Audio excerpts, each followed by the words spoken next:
My mother warned me the night before she died. She held my hand and whispered, "Emma, promise me you won't trust Daniel." Daniel, my stepfather. I laughed at first. How could I not trust the man she married? But after the funeral, I found a diary hidden behind the drawer of her nightstand. A diary filled with things she never told me. Each page tore me apart. Each secret was darker than the last. And by the time I reached the final entry, I realized my mother hadn't died naturally. She had been living in fear. Fear of the man sleeping in the same bed. And now, he lives in my house. My name is Emma Miller, age 24. People hugged me at my mother's funeral. But their words floated past like dust in the air. The only person standing straight and dry-eyed was my stepfather Daniel Harper, age 47. He didn't cry. Not even once. He placed a hand on my shoulder and said, "Your mother loved me deeply. I hope you'll trust me like she did." I forced a nod. But something in his voice didn't feel right. When we returned home, the house felt hollow. My mother's perfume still lingered. But everything else felt wrong. Daniel closed the blinds. Every single one. "This house is ours now," he said quietly. "We need privacy." I didn't understand why he said it that way. That night, I couldn't sleep. A strange restlessness pulled me toward my mother's room. The drawer on her nightstand wasn't closing properly. When I pulled it open, the wooden base lifted slightly. There was a hidden space beneath it. My heart pounded. Inside was a small leather diary with my mother's handwriting. I whispered, "And Mom, what were you hiding?" The first page wasn't a greeting. It wasn't a date. It was a warning. If anything happens to me, Daniel will pretend to grieve. Don't believe him. My hands began to tremble. Why would she write this? Why would she hide it? Why didn't she tell me sooner? I was halfway through the second page when a shadow fell across the door. "Daniel, what are you doing in here?" His voice sharp. I hid the diary behind me instinctively. "Just cleaning," I lied. He stepped inside slowly. "You shouldn't be in this room yet," he said. "It's too painful." But the way he said it felt more like a threat than concern. Later, when he went to sleep, I locked myself in my room and continued reading. The second page said, "Daniel isn't who he pretends to be. He has another side, one he hides well. And now I'm afraid he's watching me." A chill ran through my spine. Watching her? For what? What had he done? The next entry had a sketch. A sketch of her own arm. A bruise. Dark. Finger-shaped. Below it she wrote, "He said I tripped. But I know the truth. And if I speak, he will destroy everything I have." I covered my mouth. My mother, the strongest woman I knew, was living in fear. And I never saw it. Around midnight, I heard footsteps. Slow. Heavy. Coming toward my room. I hid the diary under my pillow and pretended to sleep. The door creaked open. Daniel stood there, just watching me breathe. For nearly a minute. Then he closed the door quietly. My chest felt like it was collapsing. The next morning, I rushed to the bathroom and continued reading. The next entry. He wants control. Of the house. Of the money. Of me. And now, he wants control of Emma too. I froze. What did he want from me? The page continued. I need to protect her. I need proof. He can't touch her. Not like he touched me. My blood ran cold. That afternoon, my phone buzzed. Unknown number. I answered. A woman whispered. "Is this Emma Miller?" "Yes, who is this?" A pause. "I knew your mother." She told me to call you if something happened. My knees weakened. What do you know? She whispered. Emma. Daniel is not your stepfather's real name. And the call ended. My breath shook as I stared at my phone. Not his real name? Then who was he? I rushed to my laptop and typed Daniel Harper into public records. Nothing. Then I typed the name the stranger whispered. Before hanging up. David Hartley. A file appeared. A mugshot. My stepfather's face. But younger. Colder. Meaner. My stomach dropped. He wasn't Daniel Harper. He was a criminal. I clicked his record. Domestic violence. Financial fraud. Restraining orders. A missing ex-wife. Missing? I could barely breathe. Why didn't anyone tell my mother? Or did she know? Is that why she hid the diary? I felt sick. Was he planning to do the same to her? Or me? A sudden knock made me jump so hard. I almost threw my laptop. Daniel. No, David. Stood at the door. Why is your door locked, Emma? His voice calm but sharp underneath. I swallowed. I was changing. His eyes lingered on me for a second too long. Dinner in 10 minutes, he said. And he waited. Just stood there. As if expecting me to slip. Then he walked away. I grabbed the diary again. The next entry. If you are reading this. He has started watching you too. My heart thudded. Don't let him know you're afraid. Fear excites him. Pretend you trust him. Until you know how to get away. I felt cold all over. My mother wasn't just scared. She was planning something. Something she never finished. As I turned the page, an envelope fell out. Inside was a photograph. My mother. Her arm bruised. Her face swollen. Behind her, Daniel. Smiling. On the back she wrote, "This is the proof he fears." My hands shook so hard. I dropped the photo. At dinner, I sat across from the man I now knew was dangerous. He watched me eat. Every bite. "Did you sleep well?" he asked. I forced a smile. "Yeah." He leaned back. "You look tired. Maybe you should take one of your mother's old sleeping pills tonight. They always helped her rest." My spoon froze midair. Sleeping pills? My mother hated them. Then why did he push them? When he went upstairs, I checked the kitchen trash. Right on top, an empty bottle of her pills. A new label date. Just 3 days before she died. My throat closed. Had he given them to her? Overdosed her? I felt the walls closing in. I needed help. Now.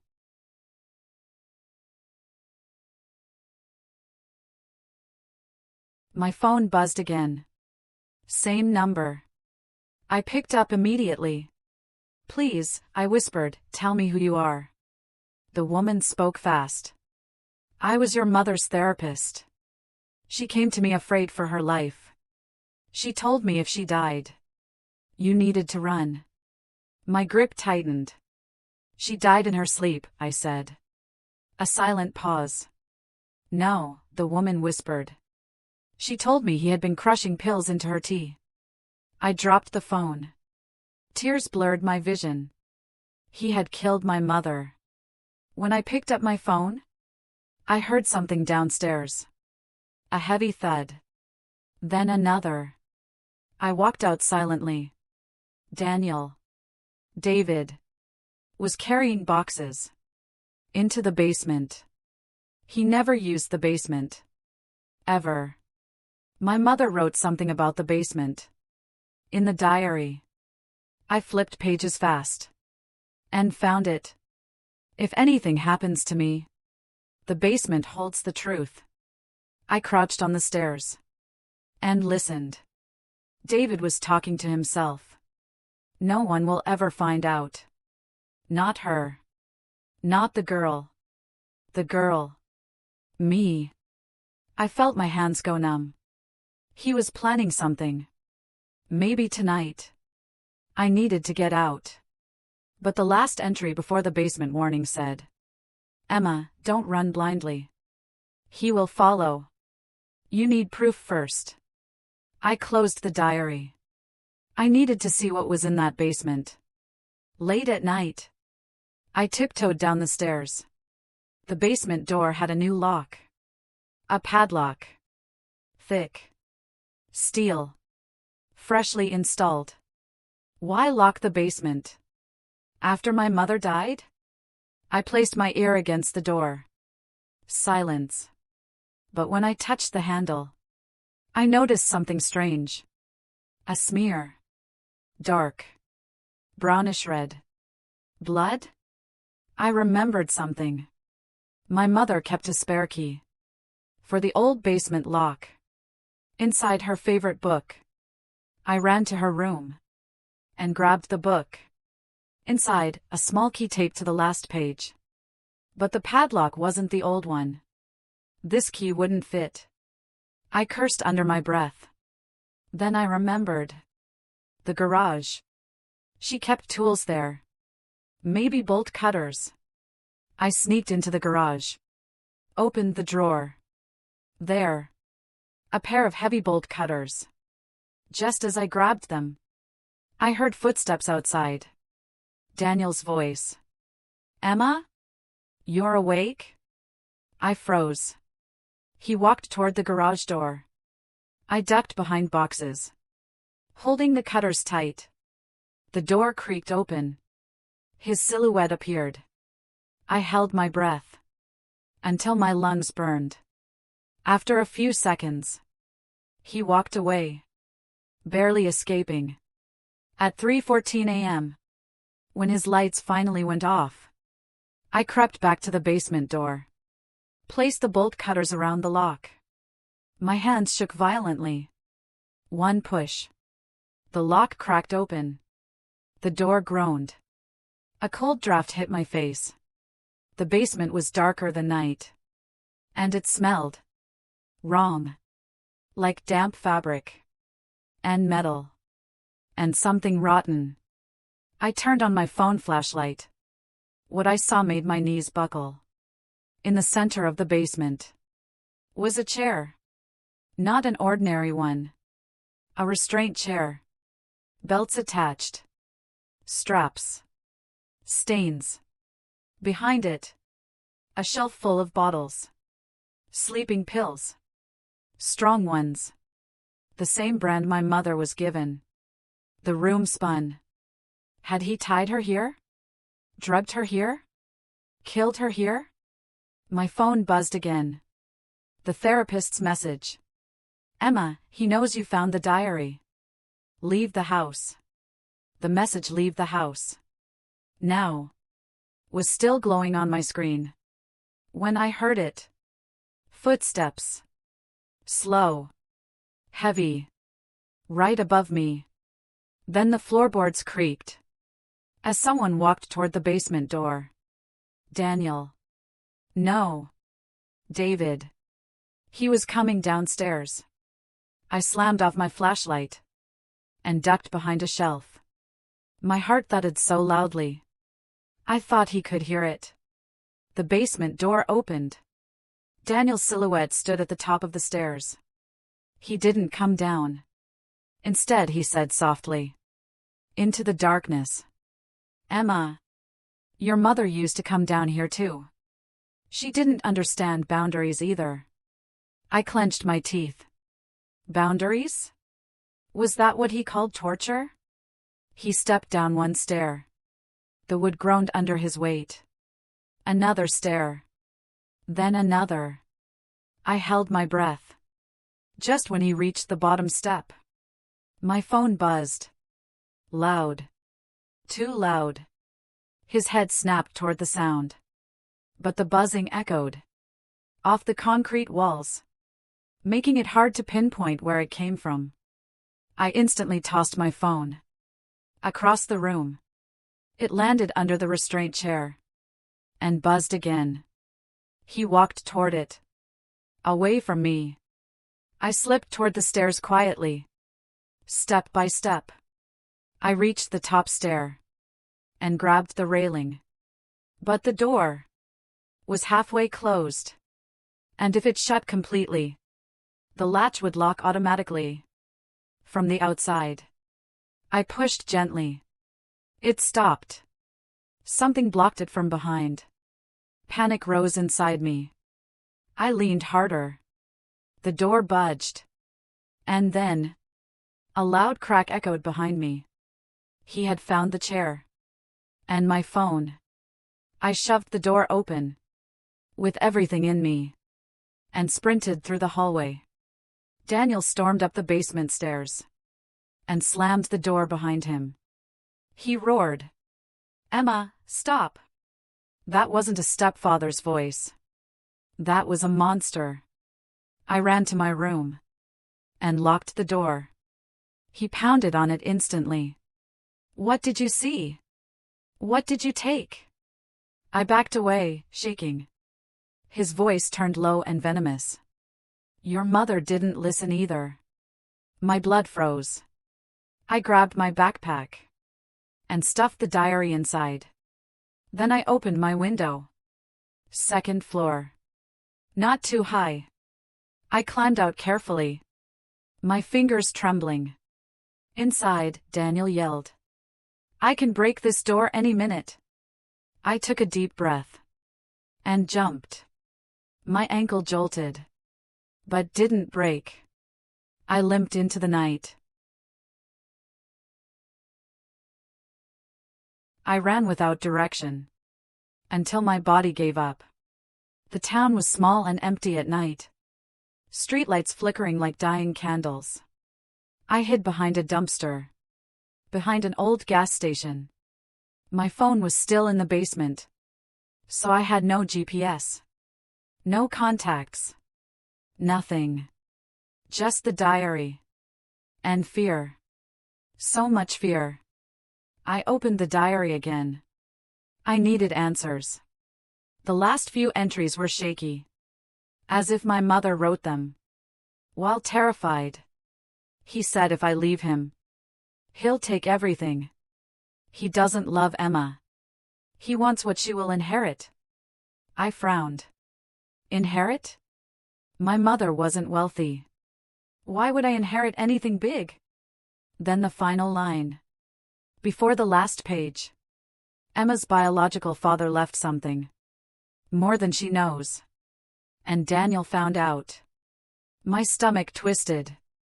My biological father? What did he leave? My mother wrote one line. On the very last page. If anything happens to me, go to Unit 19 at Pinebrook Storage. The key is with someone you already trust. Someone I trust. But I trusted no one. Except one person. My mom's older sister. My Aunt Marilyn, age 52. I hadn't seen her in months because Daniel always insisted that Marilyn was toxic. Was that a lie too? Probably. I limped toward her neighborhood, hoping she would still be awake. I reached her small house and knocked. Light flicked on instantly. She opened the door and gasped when she saw me. "Emma? Baby, what happened to you?" I burst into tears and collapsed into her arms. "I found Mom's diary," I whispered. "He wasn't who she thought he was. He hurt her.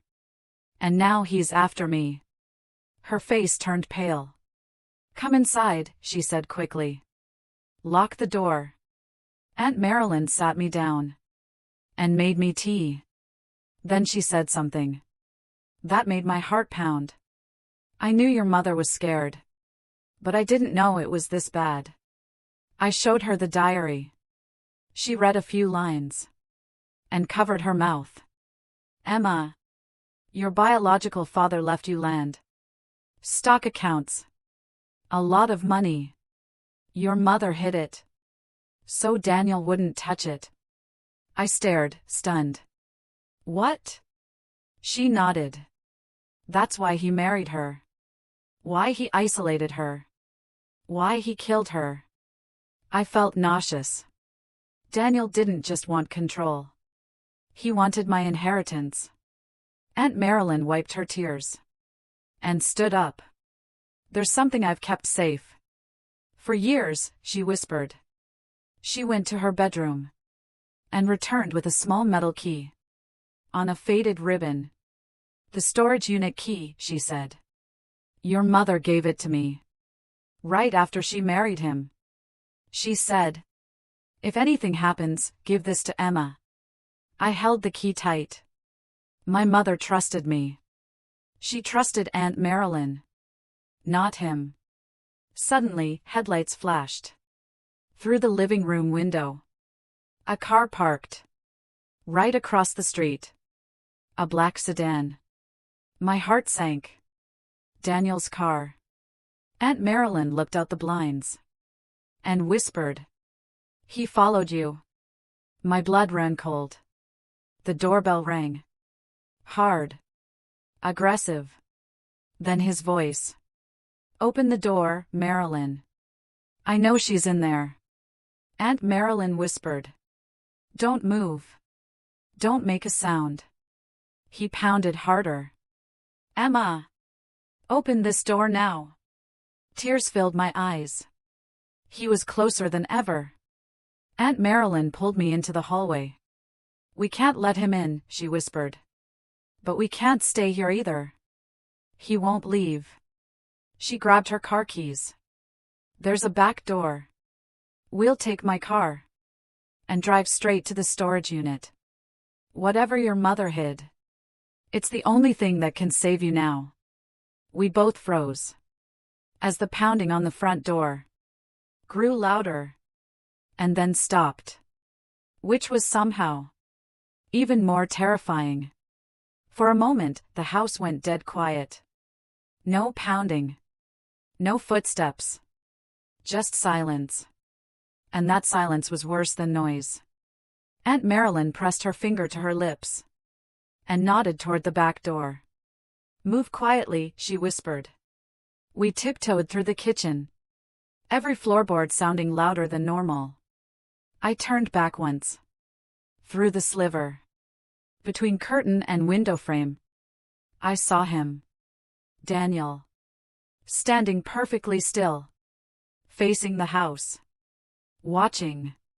Aunt Marilyn eased open the back door. The hinges creaked softly. I flinched. But Daniel didn't move. As if he was waiting for something else. We slipped outside.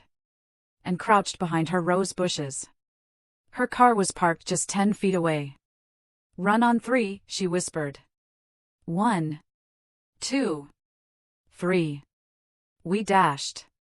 We jumped into her old blue Honda. And she locked the doors instantly.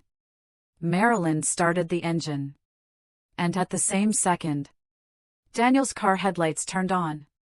He had been waiting for us to run. Seatbelt, she yelled. I clicked it as she reversed. And sped out of the driveway. Daniel's black sedan did the same. He followed us. Directly. Relentless. Marilyn swerved onto the main road. Daniel stayed right behind us. Too close. Why is he so obsessed? I cried. She gripped the steering wheel hard. Because you're the only barrier between him and your inheritance. My chest tightened. So he really killed my mother. Marilyn nodded slowly. He killed her. The moment she became useless to him. Tears blurred my vision. I looked back. His headlights were burning into us. Marilyn took a sharp exit. Toward the industrial side of town. He won't expect us to go there, she said. But he did. He followed. Matching our speed. Matching every turn. This wasn't a chase. It was a hunt. Marilyn! I yelled. I know, baby. We need to lose him. She turned abruptly into a narrow side street. Between warehouses. For a moment. His car didn't appear. We both exhaled. But then. Black headlights swung into view. He found us again. Finally, we reached Pinebrook Storage. Tall steel fences. Rows of metal doors. Dim yellow lamps buzzing overhead. Marilyn punched in the gate code. With trembling hands. Daniel's car turned into the street. Hurry! I cried. The gate slid open slowly. Too slowly. His headlights grew brighter. Closer. Faster. We drove inside just as the gate closed behind us. Daniel's car screeched to a stop. Right on the other side of the fence. For now. A barrier stood between us. But not a strong one. We parked near the row of old blue doors. Marilyn held my hand. Your mother told me. Whatever's in here. We'll explain everything. We found Unit 19. The door was dusty. Padlock old. The key shook in my hand. As I inserted it. It clicked. I hesitated. Open it, Marilyn whispered. I pulled the door up. Dust flew out. Darkness swallowed the inside. We stepped inside. There were boxes stacked high. Labeled in my mother's handwriting. For Emma, do not open until 21. Private records. Lawyer documents. Custody files. Marriage evidence. And one box at the back. If I die, open this first. I reached for it. With shaking fingers. Inside were medical reports. Bruising photos. A USB drive. Legal forms. Bank documents. And a sealed letter. With my name on it. My mother had prepared everything. She knew. She knew he would kill her. I opened the letter. My mother's handwriting flowed across the page. Emma, if you are reading this, I am gone. Not because of God, but because of him. My throat tightened. Your father left you land, assets, and an account he could never touch. But Daniel found out. He married me for access. When I refused, he punished me. Slowly. Quietly. Tears blurred the ink. He wants you, Emma. Because only you can claim what he's been chasing. I dropped the letter. Marilyn caught me before I fell. Marilyn opened the laptop. Kept inside the storage box. And inserted the USB. Videos popped up. I covered my mouth. Clips of my mother. Talking quietly. Crying. Showing bruises. Telling dates. Documents. Recordings. All evidence. Everything he denied. All true. Marilyn whispered. We need to get this to the police. Yes, I said, trembling. But we need to get out alive first. Suddenly. A loud metallic clang echoed outside. We rushed to the door of the storage unit. Daniel's car was now inside the facility. The gate was open. He had found a way in. He was here. Looking for us. Marilyn whispered. He must have known the code. Maybe from your mother. Or maybe he hacked it. Or maybe someone let him in. Either way. We were trapped. We killed our flashlight instantly. The storage unit lanes turned pitch black. We heard his footsteps. Slow. Measured. Confident. He spoke loudly. Emma. Your mother tried to ruin me too. Look where it got her. My breathing hitched. He was taunting me. Calling me out. Hunting me. His footsteps moved closer. We pressed ourselves against the inner wall of Unit 19.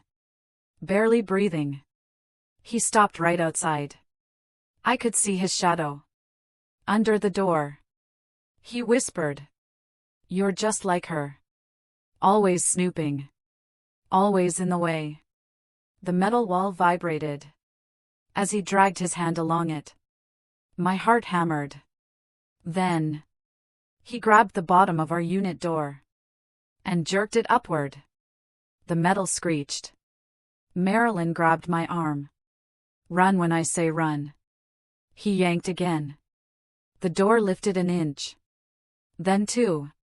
We saw his fingers curled under it. He was forcing it open. "Run!"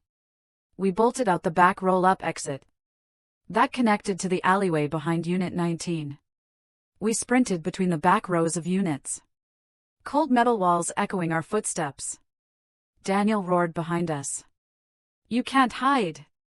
He wasn't tired. He wasn't panicked. He was excited. This was fun for him. This was a hunt he had been waiting for. Marilyn whispered, "If we reach the front office, there's a security alarm button." I nodded, panting. "Then we run," she said. "He won't stop until he has you." We reached the far end of the storage maze and saw a small building up ahead. The main office. Its light flickered weakly, like it was dying. But it was our only chance. Marilyn gripped my hand. "Stay behind me," she whispered. I nodded, trembling. Behind us, Daniel's footsteps echoed. Closer and closer. We reached the office door. Marilyn pulled the handle. Locked. Her voice cracked into a whisper. "No, no, no, no. They must close early." I looked through the glass window. A desk. A computer. A red alarm button on the wall. If we just got inside. My heart sank. Daniel's voice floated down the corridor. "Emma. Why are you running from family?" We hid behind a vending machine. Near the office. He didn't rush. He walked slowly. Deliberately. Enjoying every second. Marilyn pressed her lips to my ear. "Emma. If he gets hold of you, he'll kill us both. But he'll keep you alive longer." My chest tightened painfully. "I won't let him," she whispered. Behind us, Daniel's silhouette appeared. Between the metal storage rows. Marilyn pointed to the side of the office. A wall-mounted emergency phone. Old, dusty. But maybe still working. "Emma, go," she whispered. "I'll draw him away." My eyes widened. "No." She squeezed my hand hard. "Just go." Before I could stop her, she ran right into his path. "Hey! Over here." Daniel froze. Then his face twisted. "Aunt Marilyn. You always were a problem." He lunged toward her. She sprinted down another aisle. "Emma, no," she screamed. I ran to the emergency phone and lifted the receiver. Dead. No dial tone. No sound. Nothing. I slammed the phone against the wall. In frustration. Behind me, I heard Marilyn gasp in pain. I turned the corner and saw Marilyn fall to the ground. Daniel had grabbed her wrist and twisted it brutally. She cried out. He growled. "You should have stayed out of this." I froze. Then grabbed the nearest object. A metal wrench. Lying beside someone's toolbox. My hands shook. But I lifted it anyway. "Let her go!" I screamed. He looked up. A twisted smile spreading across his face. Daniel released Marilyn and took a slow step toward me. Well, well. Look who decided to grow a spine, he said. I tightened my grip on the wrench. I wasn't strong. But I was desperate. He circled me like a predator. You think you can fight me? You couldn't even save your mother. The words stabbed deeper than any knife. But instead of breaking me, they fueled something in me. I raised the wrench higher. He rushed at me suddenly. Faster than I expected. I swung blindly. The wrench struck his shoulder. With a metallic thud. He hissed in pain. But didn't stop. He grabbed my arm. And slammed me against a metal door. My head spun. Stars exploded in my vision. You want the truth, Emma? He snarled. I didn't kill her at once. I took my time. I screamed and pushed him away. Behind him, Marilyn crawled to the office door. She reached for something on the side panel. A small emergency breaker. She yanked it down. Suddenly, a loud, shrill siren exploded over the entire facility. Lights flashed red. Daniel spun around. What did you do? Marilyn coughed. The alarm automatically notifies security. Daniel's face twisted with rage. You idiot! He charged at her. Something inside me snapped. I sprinted after him. And slammed the wrench. Into the back of his knee. He collapsed with a roar. Marilyn crawled away. As I stood over him. Shaking violently. For the first time. I saw fear in his eyes. You little. But before he could finish, I hit him again. Not to kill. To stop him. He collapsed, groaning. Daniel reached into his jacket. He pulled out something small. A USB drive. My mother's USB. He must have taken it from the basement. When he found my phone, he snarled. You think the police will believe you? This is MY insurance. I lunged for it. We struggled on the ground. Hands clawing at each other. He shoved me off hard. And crawled backward. But I grabbed his ankle. And pulled him down again. He dropped the USB. I snatched it. Daniel roared. Give that back. Then, a voice echoed from the gate. Security! Who's there? Flashlights appeared at the far end. Uniformed security guards were running toward us. Marilyn whispered. Emma. It's over. But I looked at Daniel. His face changed. From rage. To desperation. Then to something else entirely. A cold smile. Like he already had a backup plan. Daniel shoved himself upright. He limped toward the back fence. Instead of facing the guards. Stop! I yelled. He ignored me. He looked back once and said. You can't hide forever. Your inheritance was meant for me. I'll find another way. I stepped forward. But he climbed the fence. Like a man possessed. Security shouted. Hey! Stop! He didn't. He jumped over. And vanished into the night. 2 security guards ran to us. Are you okay? One asked. I nodded weakly. The other guard pointed at the wrench in my hand. What happened? I held up the diary and USB. My stepfather killed my mother, I said, voice cracking. He tried to kill us too. Their expressions changed instantly. One radioed the police. The other helped Marilyn stand. Stay with us, he said. The police are on their way. For the first time, I felt safe. Not completely. But enough to breathe. Soon, flashing red and blue lights filled the storage facility. Detectives. Paramedics. Officers. One detective approached me gently. "I'm Detective Hayes," she said. "Tell me everything." I handed her the diary.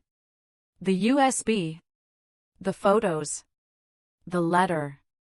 She scanned the pages quickly. And her face hardened. "This is serious evidence," she said. "Emma, we're putting out a statewide alert for him." I finally let myself cry. But it wasn't over. Because Daniel was free. And he wasn't done with me. Not even close. Detective Hayes let us rest at Aunt Marilyn's place for the night. I barely slept. Every sound outside felt like him. At sunrise, Hayes returned. "We ran his DNA," she said. "David Hartley is wanted in 3 states. And Emma, he's connected to another missing woman." My stomach twisted. Of course he was. "And he'll come for you again," Hayes added. "That much is certain." By afternoon, the district attorney filed charges. Murder of my mother. Attempted murder. Identity fraud. Financial theft. Stalking. They issued a statewide manhunt. But that didn't make me relax. Daniel was smart. Calculated. Patient. And I knew one thing. He wouldn't stop until he got what he wanted. Detective Hayes insisted we secure my inheritance legally. We visited a law firm downtown. The lawyer reviewed my biological father's documents. The land, the accounts, the trust. "You're the sole beneficiary," he confirmed. And Daniel had no right to any of it. Hearing that felt like justice. But also fear. Because now Daniel knew the truth too. As we walked to the parking lot, my temporary phone rang. Unknown number. I answered cautiously. "Emma." His voice. My blood froze. "Daniel." "I just want what's mine," he said calmly. "You can keep the house. Give me the accounts." I whispered, "None of this belongs to you." His tone sharpened. "If you don't share, you won't live to enjoy a single dollar." The call ended. Marilyn grabbed my arm. "We need protection," she whispered. Detective Hayes arranged for us to stay in a police-safe house. Small. Bare. Secure. Or so we thought. I stared out the small window. As an officer stood guard outside. Marilyn held my hand. "We'll survive this," she said softly. But fear still lived in my bones. Because Daniel always found a way. At 3 a.m., the guard outside yelled, "Hey! Stop!" A crash followed. Glass shattered. A shadow darted past the window. Marilyn gasped. "Emma, he found us." Police rushed in instantly. I held my breath. Then, bang. A gunshot. Officers shouted commands. Another bang. Then silence. Complete silence. Detective Hayes entered. Her expression serious. But relieved. "He tried to attack the officer at the door," she said. My heart pounded. "Is he?" She nodded. "He's done. He won't come near you again." I collapsed into a chair, shaking. It was over. Truly over. The monster who haunted me. My mother. Our lives. Was gone. The next days blurred. Statements. Papers. Funeral arrangements for my mother. Done the right way this time. I visited her grave. With Marilyn beside me. "I'm sorry you died in fear," I whispered. "But I promise. I'll live free for both of us." A breeze blew gently. As if she heard me. A week later, Marilyn handed me one last box. From the storage unit. "This one your mother labeled. For Emma's future." Inside was a key. A deed. A letter. The key belonged to a small cabin. my father had built for us. Before he died. The letter said. Live somewhere he never touched. Somewhere safe. Somewhere yours. Tears fell onto the paper. I visited that cabin. Deep in the woods. Quiet. Peaceful. It felt like home. For the first time in months. I breathed easily. Marilyn hugged me from behind. She wanted this for you, she whispered. I know, I said softly. And I'm finally ready to have it. I opened the windows. Sunlight filled the room. Warm. Gentle. Safe. My mother never got to live here. But I would. Her diary sat on the table. Her last words circled in my head. He can't touch you forever, Emma. And she was right. Therapy sessions. Legal hearings. Nightmares fading slowly. I wasn't the same person anymore. But I was healing. Piece by piece. My mother's legacy wasn't pain. It was strength. She fought for me. Even when she was dying. Now it was my turn. To live the life she wanted for me. One evening, Marilyn said. You know, your mom always worried. You'd inherit her fear.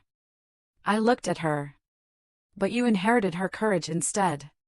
I smiled for the first time. In what felt like years. She saved me, I whispered. She saved both of us, Marilyn said. I opened the diary. To the very last page again. My mother wrote. If you're reading this. You survived. And that means my story didn't end with him. It ends with you. I closed the diary gently. Her story ended. But mine began here. I stood on the porch of the cabin. Watching the sun set. Through the trees. For the first time ever. No fear. No footsteps. No shadows behind me. Just peace. Just freedom. Just her memory. Wrapped around me like a warm blanket. I whispered. Mom. I'm safe now. And the wind answered back softly. As if she finally rested too. The end.